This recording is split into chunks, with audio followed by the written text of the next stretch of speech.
Hello children, welcome to Jairam High Secondary School online classes. This is a video from class 9 biology, unit 18 organization of tissues. I hope you all have viewed the previous two parts of this lesson.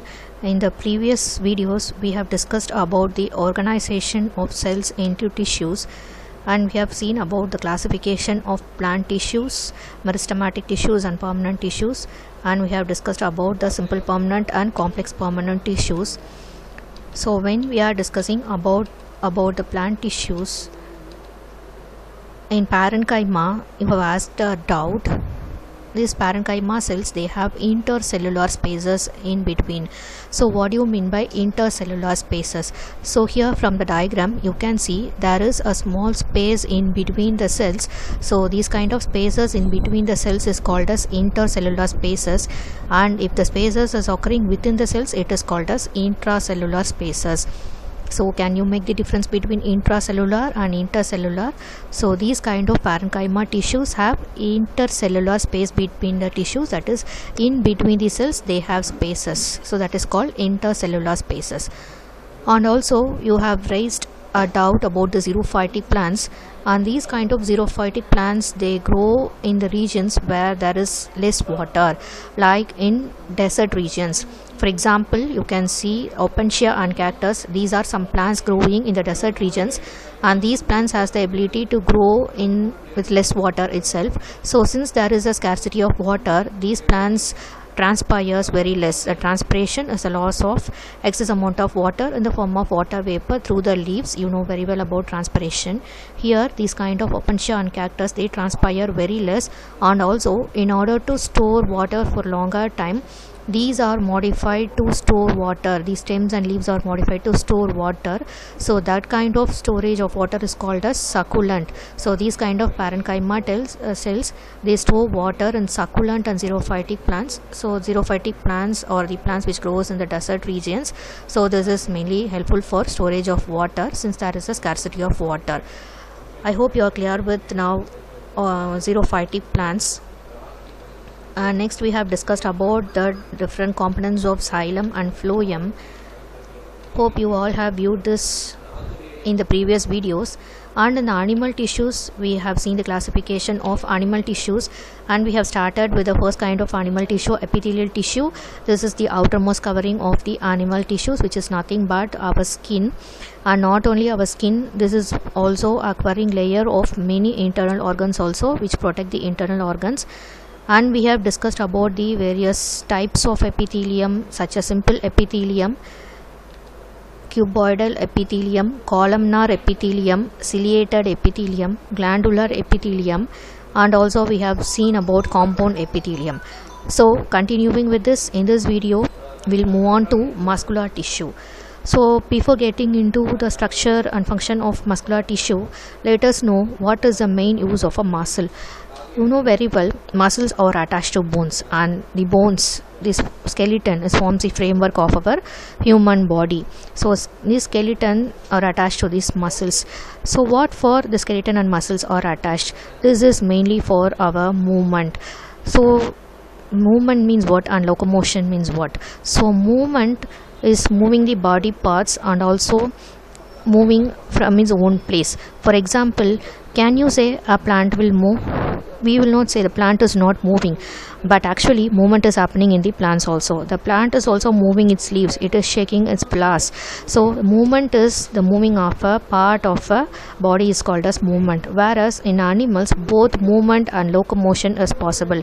Locomotion is nothing but a movement of an organism from one place to another place. It is called as locomotion.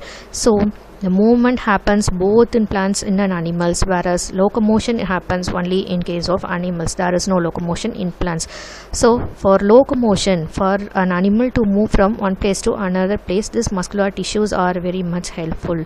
So why does the animal move from one place to another place? In search of food, and in order to get shelter, in order to protect them from their enemies, the animals tend to move from one place to another place. So for this locomotion, for this movement, these muscular tissues are very much helpful. So these muscular tissues, they are made up of a special type of cells called muscle cells, and you know very well the cells together to perform a similar function is called as a tissue. So here the muscle cells combine together to form the muscular tissue, and these form a major part of a contractile tissue. So contractile tissue is the muscles which can make the process of contraction and relaxation. So this forms the contractile tissues. You can see our muscles are always pulled together by frictional force and it is attached to our bones. So that is due to the presence of this contractile tissue, and this is also due to the presence of two more proteins, actin and myosin. So since it is not mentioned here, the actin and myosin are the two major contractile proteins which helps in the contraction and relaxation of our muscles, which helps for the movement and locomotion. And these kind of muscular tissues, they are composed of myofibrils, and each muscle tissue is made up of many long cylindrical fibers, and these are arranged parallel to one another. So according to their structure, location and function, these muscular tissues has been classified into skeletal muscles and smooth muscles and cardiac muscles. So let us see one by one in detail. So first comes here given the diagram of muscular tissues. First one is skeletal muscle, next one smooth muscle, and the third one is cardiac muscle. So skeletal muscle. So from the name itself you can see these are attached to the skeleton, that these are attached to the bones. Bones form the skeletal framework of our human body. So these are attached to the bones, and these skeletal muscles are responsible for our movements. And these skeletal muscles, they work under our control. What do you mean by that? Voluntary muscles. Suppose if you want to move our leg, that is a voluntary action. So if we want to move our hands only, we can move our hands, that is a voluntary action. But if you do not want to open our eyelids and close our eyelids, can you stop the movement of our eyelids? It is not. So it is an involuntary action. So the muscles which work under our control are called as voluntary muscles. For example, the movement of our limbs. Limbs are nothing but our hands and legs. So the movement of our hands and legs comes under the voluntary muscles. So they can work under our control. Such muscles are called as voluntary muscles, and these type of skeletal muscles are present as voluntary muscles. And these muscles, when you come to the shape of the skeletal muscles, it is elongated. Elongated means it is prolonged, நீண்டு போயிருக்கிறது, அதுதான் elongated, and it is cylindrical. It is in the form of tube-like structure, cylindrical, and these are unbranched. They do not have any type of branched structures. Okay. So these muscles contain alternate dark and light bands. So from the diagram you can see the skeletal muscle. So the skeletal muscles, they are elongated. The diagram வந்து பார்த்தாலே தெரியுது, ரொம்ப நீட்டமாக இருக்கு. And these are elongated and tube-like structures, cylindrical structures. They are cylindrical structures. And here you can see alternate light and dark bands. So these kind of skeletal muscles, when observed under a microscope, they show a banding pattern with the alternate light and dark bands. So alternate light and dark bands gives us striated appearance. So these type of skeletal muscles are called striated muscles. Okay.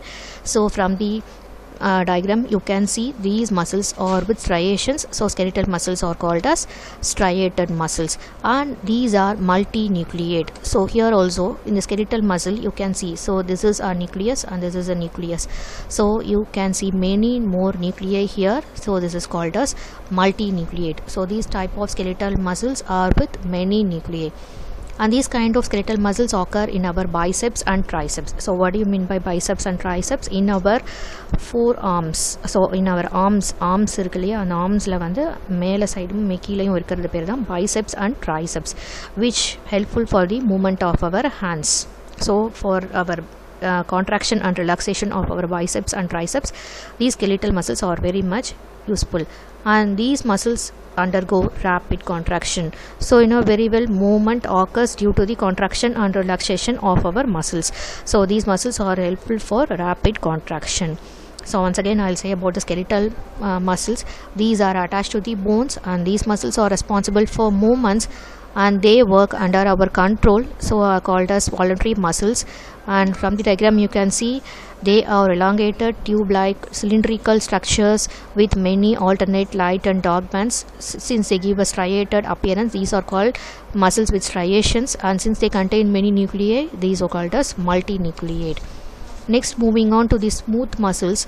So from the name smooth muscle, we can denote they do not have any kind of striations, and these muscles are in the shape of a spindle, and here there is only one nuclei which is centrally located. So since muscles are called as uninucleate.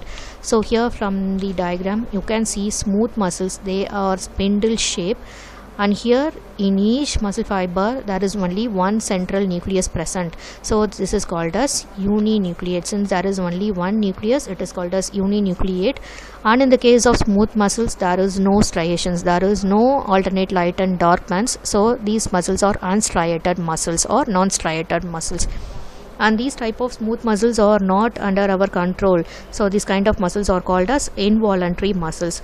So where do these kind of muscles present? These smooth muscles are present in the walls of internal organs like blood vessels, like arteries and veins. You know very well, the blood vessels, arteries and veins forms the major component of an circulatory system which helps in the circulation of blood through all parts of our body. So in arteries and veins, these kind of smooth muscles are present.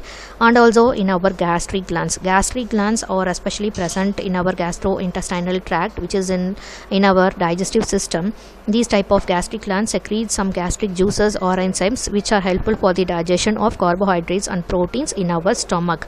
So these smooth muscles are present in our gastric glands also. And intestinal villi, you know, intestine forms a part of our digestive system, and inside the intestine we have small projections called as villi, which is mainly meant for the absorption of nutrients once when the food is being digested. So these type of smooth muscles are present in the intestinal villi.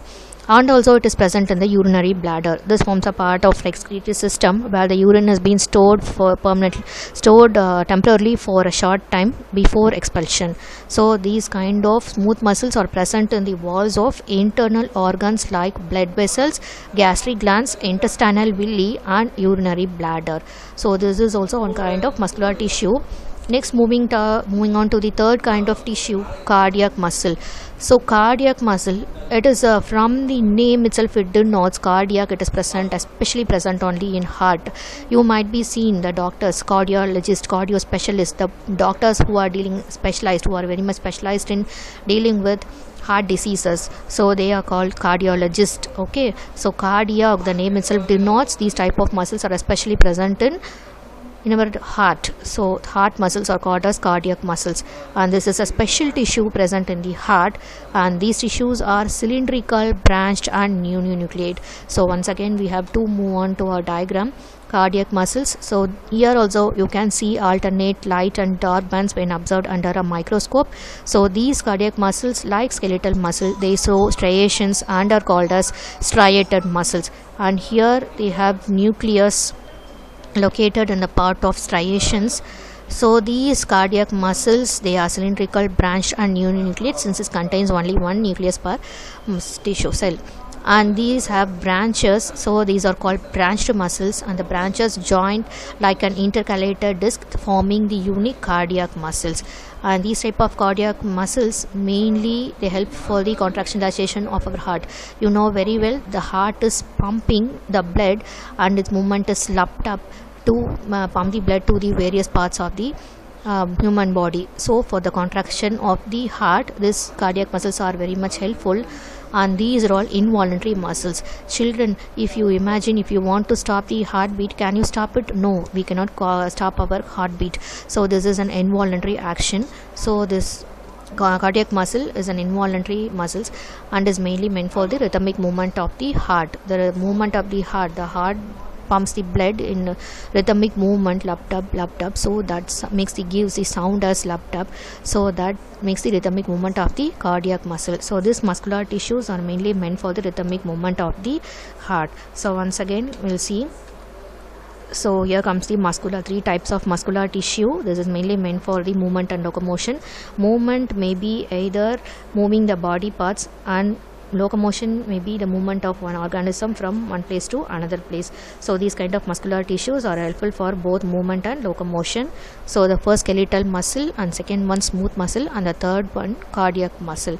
I hope you are clear with the muscular tissues. Now we'll move on to the other kind of animal tissue, nervous tissue.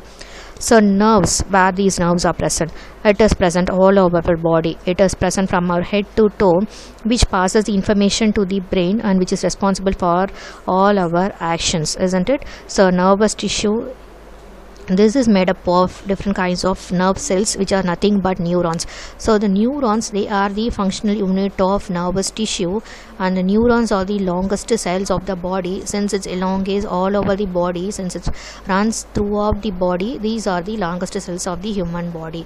So neurons, these are the functional unit of nervous system.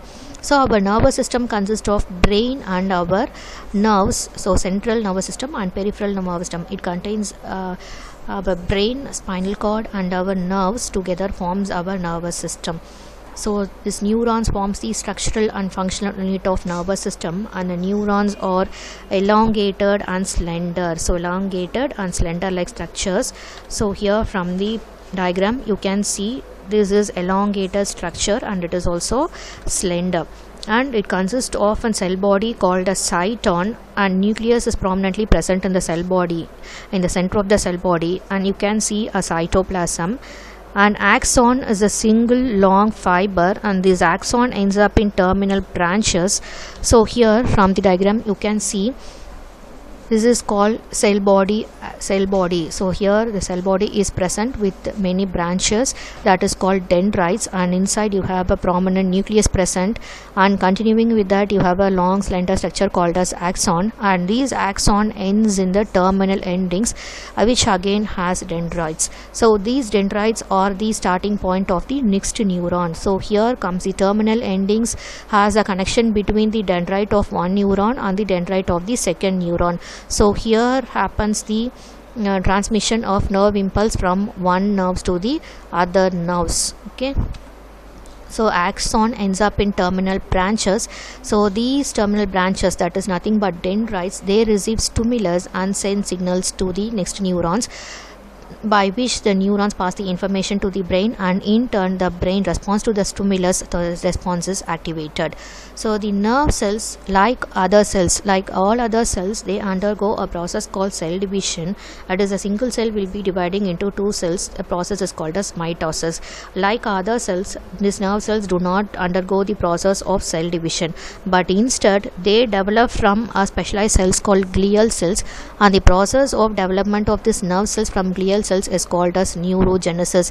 Genesis means formation, and neuro means neuron. So the formation of neuron is called as neurogenesis. So once again we'll see from the structure of a neuron.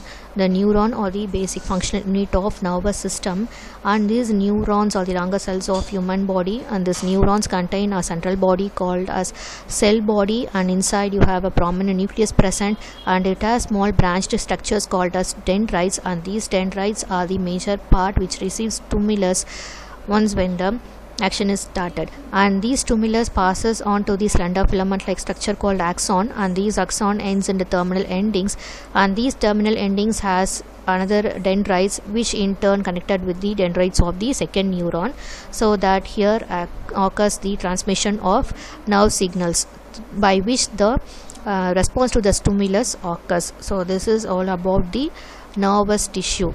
Okay, and the formation of neurons from the glial cells is called as neurogenesis. So next we'll move on to the next type of tissue, which is nothing but the connective tissue. So from the name you can see what is connective tissue. It is connecting all parts of the body.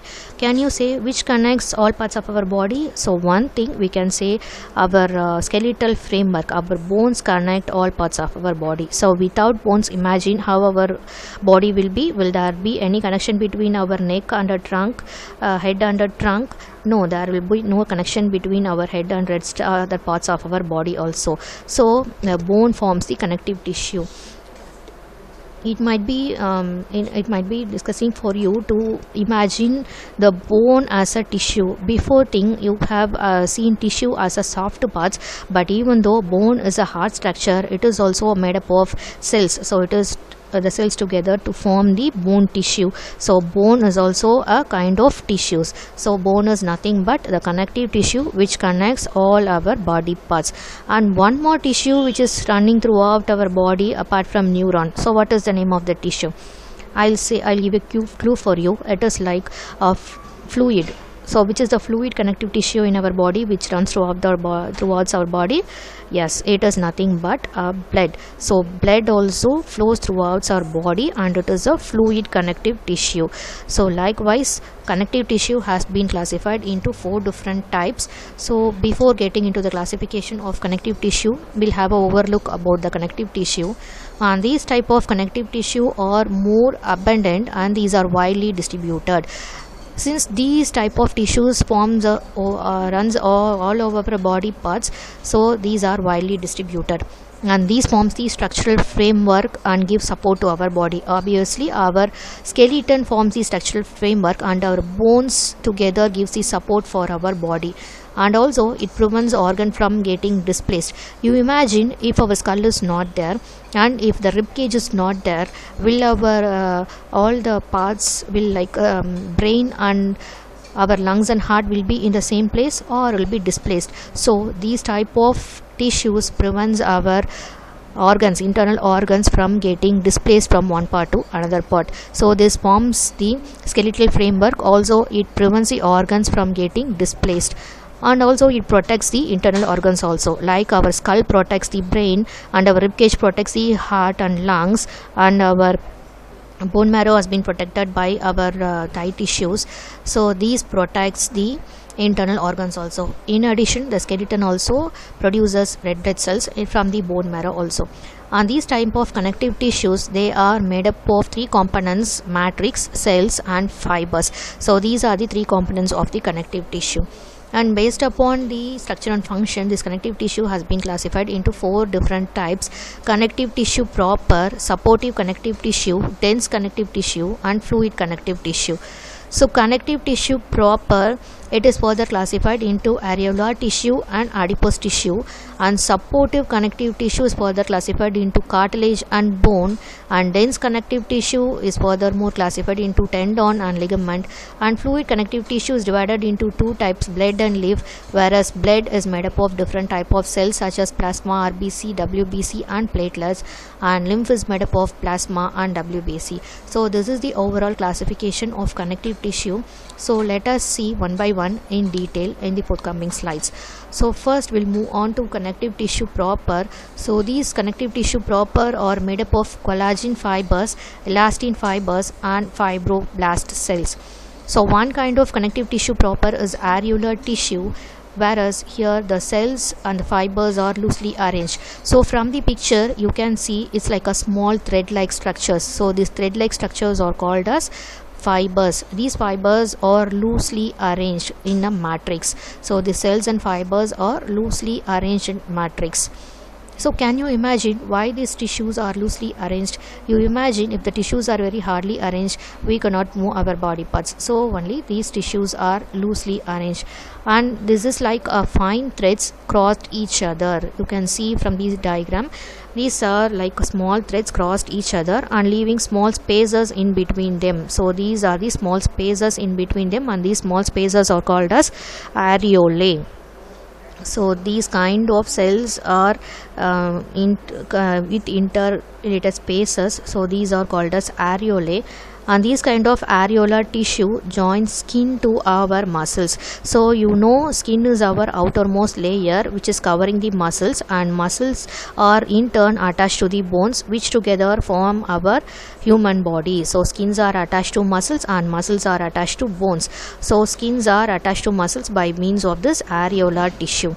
Since probably it is attached to the skin, the main function is to repair of the skin. The main function of the areolar tissue is to repairing of skin after injury. So once when the skin is being injured, we can notice after few days the skin itself has really got a cure from the injury, and we can see the cells clump together and again the cells has grown, and we can get cure from the injury. So in order to repair the skin tissue after injury, these areolar tissues are very much helpful.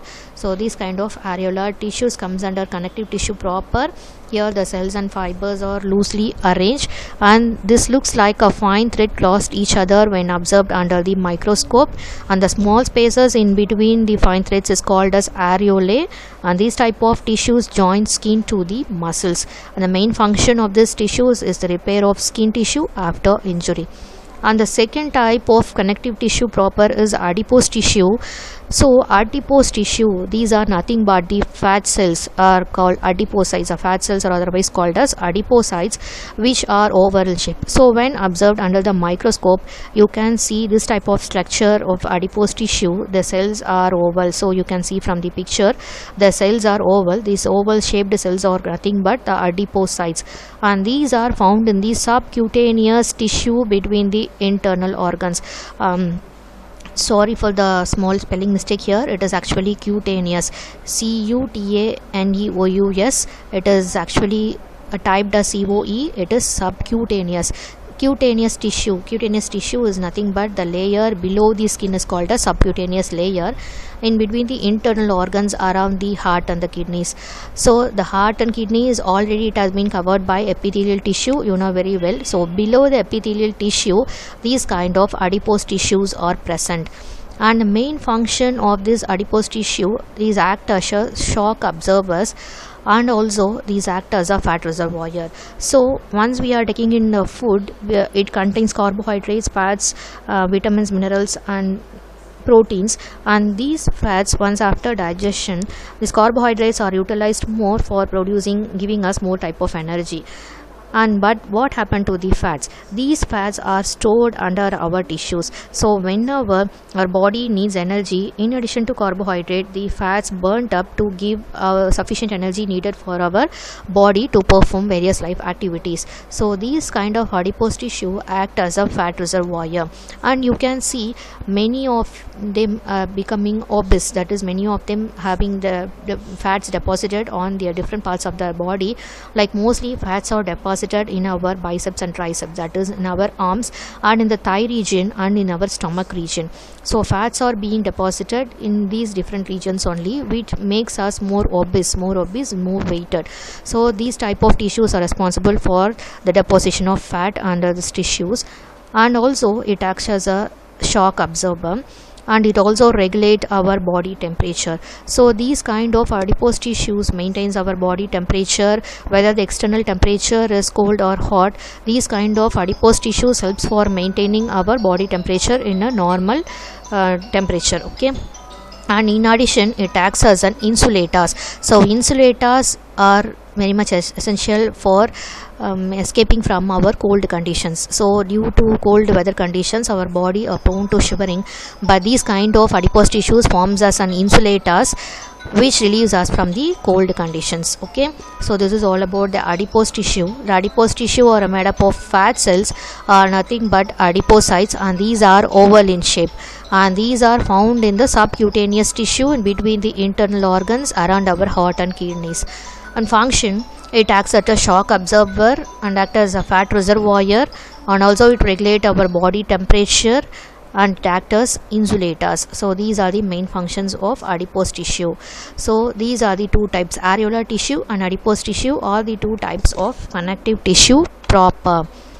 Next comes the supportive connective tissue, and these, from the name we can see it is mainly meant for support. So supportive connective tissue is mainly meant for support of our human body, and these are present in the endoskeleton of vertebrates. So what do you mean by endoskeleton? Endo means inside, skeleton forms the framework, you know very well, and if the skeleton is present inside our body, it is called as endoskeleton. So most of the living organisms has endoskeleton type of organization. Like if you see fish and human beings and other animals animals we have endoskeleton, whereas you can see in tortoise and snail the skeleton is formed outside the body of the organism. Even in cockroaches you can see the skeleton outside the body of the organisms. So such group of organisms they have exoskeleton, but here this type of supportive connective tissue are present in endoskeleton of vertebrates. So vertebrates, you know, the previous lesson we have read about the different classes of vertebrates also. So vertebrates are the animals with backbones. So these forms the supporting tissues of the vertebrates with animals with backbones, and also it helps in the locomotion. Locomotion is nothing but movement of organism from one place to another place is called as locomotion. So one type of supportive connective tissue is the cartilage. So cartilage, it is a soft, semi-rigid and flexible. So just children, you can touch the tip of your ear, that is called as pinnae. So the tip of your ear and nose contains this soft tissues called as cartilage. So these kind of tissues can be flexible and it is semi-rigid. Unlike the other bones which is present inside our body, this cartilage is not that much rigid. It is very soft and flexible, and these type of tissues are made up of chondrocytes. So chondrocytes are the cells which forms the cartilage tissues, and these type of chondrocytes have a fluid filled space in between them called as lacunae. So here from the picture you can see the chondrocyte, and here you can see the fluid filled space called as lacunae. And these type of cartilage tissues are present in the tip of nose, external ear, and long bones, trachea and larynx. So if you touch the tip of your nose and see, or tip of your ear pinna, the outer ear pinna, you can observe it as a flexible structure and is a soft structure, that is nothing but cartilage, and is also present in trachea. So trachea is the windpipe through which air passes and comes out through the process of respiration. And larynx is nothing but voice box. So trachea and larynx contains these type of cartilage tissues, and the main function, as the name denotes, supportive connective tissue, the main function of this cartilage is to give support and flexibility. So the next type of supportive connective tissue is bone. So bone, from the if you imagine bone, you can imagine it is a solid substance which forms the framework of our human body. So bones are solid structures, rigid, strong, and it is also non-flexible. And these bones are rich in calcium, salts, and collagen fibers. And here the matrix are arranged in a concentric rings. So concentric rings means what? The more kind of ring-like structures located around a central point, that is called as concentric. Here the center is the same, but more kinds of cells are arranged in a ring format around a central point. So this is called as concentric rings. So this is called as lamellae. So the matrix has concentric rings called lamellae, and these type of bone cells are called as osteocytes. So osteo means you are very familiar with this term osteoporosis, which is a disease due to the deformation of bones in our leg, osteoporosis. This disease is very common above the age of for the persons above the age of 40, osteoporosis. Okay, so osteo means it is concerned with bone. The term osteo is concerned with bone cells. And for communication, it has a fine canals called canaliculi. So the communication between these cells, for the passage of particles from one cell to another cell, it has a fine canals called as canaliculi. And these have hollow cavities where the bone marrow is present, and bone marrow is especially meant for the production of red blood cells, and these bone marrow are present inside the bones. So bones, in addition, even though it is a hard substance outside, in our knee region, in some of the regions, it contains a hollow substance in where the bone marrow are present, and bone marrow is very much essential for the production of red blood cells. So bone, this is a solid, rigid, strong and non-flexible structure which is rich in calcium, salts and collagen fibers.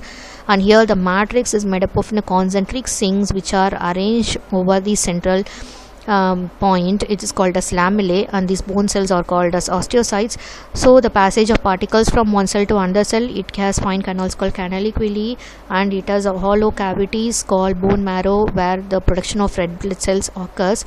And the main function of the bone is to provide shape and rigidity to the organism. So obviously we know bone forms the framework of our human body. It gives shape and structure to our body. So the bones forms the skeleton, forms the structural framework of our human body. and also it's mainly meant for support. So without the backbone, imagine, can you stand straight without the backbone? So we can stand erect, we can sit erect due to the presence of backbone. So it is giving support, and with the help of thigh bones and bones which are present in their legs, you are able to stand straight.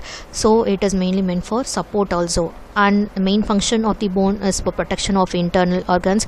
As we discussed previously, the skull protects the organ called brain, and our rib cage protects the organ called heart and lungs, and our backbone protects the spinal cord, and even our pelvic cavity, pelvic bones protects our reproductive systems. So protection also forms a main function of this bone. So these bones have 4 different functions which provide shape and rigidity, and also it forms the structural framework. It gives support for standing erect and for locomotion, for walking, and for moving from one place to another place, and also it protects the internal organs. So this is all about the supportive connective tissue. Okay children, we'll stop with this. So in this video, let's recall what we have seen from the beginning. So in this video, we have discussed about the muscular tissue and the 3 types of muscular tissue, such as skeletal muscle, smooth muscle, and cardiac muscle. And we have seen the structure and functions of various types of muscular tissue, and also we have seen the structure of nervous tissue. The structure of neuron is given, and you can see the video, or otherwise you can take your book and practice the diagram of a neuron, which is very much important for your exam oriented part. So the structure of neuron is very much essential, and just you can draw it as an activity also. So just practice the structure of neuron. Okay. And we have seen the different types of connective tissues, and in that we have seen connective tissue proper, which has been further divided into areolar and adipose tissue. And we have discussed about the 2 types of supportive connective tissue, cartilage and bone. So in this video, we'll stop with this, then we'll continue with the other type of animal tissues in the next video. Till that, keep watching, keep listening. Thank you. Have a nice day.